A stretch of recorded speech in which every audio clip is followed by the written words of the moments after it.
খাস কলকাতায় আক্রান্ত পুলিশ, রাতের অন্ধকারে নেশা করাতে বাধা। পুলিশকে ধারালো অস্ত্রের কোপ, গুরুতর আহত নর্থ পোর্ট থানার এএসআই।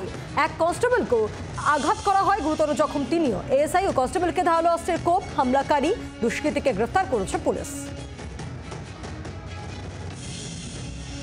हम तो दुकानदारी में व्यस्त था।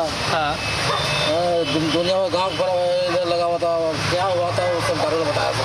हाँ। तो दारू दुकान बगल में हुआ। पुलिस कर्मी इधर चाय पीने आया था। हाँ। उसमें क्या हुआ ये देख के बोलिए ना। हाँ। इधर में चाय पीने आया था, उससे क्या हुआ नहीं हुआ उसको हम बताने से क्या हुआ। उसके बाद क्या देखा आप लोग? उसके बाद हम कुछ नहीं देखा। कितने आदमी थे यहाँ पे जो लोग हमला चलाए? क्या बोले? तो पुलिसकर्मी के ऊपर हमला चलाया, कितने आदमी थे? वो अकेला था।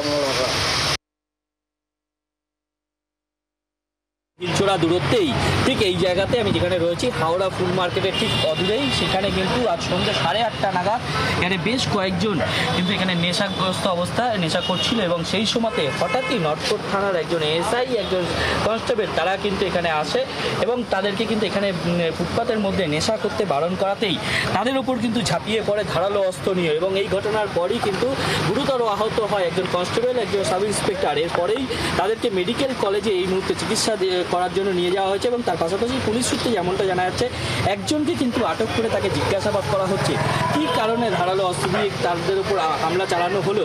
এই বিষয়টি নিয়ে কিন্তু প্রশ্ন উঠছে। ক্যামেরায় অরিন্দমের সাথে সৌমেন, জি 24 ঘন্টা। বাংলার আওয়াজ, বাঙালির আবেগ, জি 24 ঘন্টা।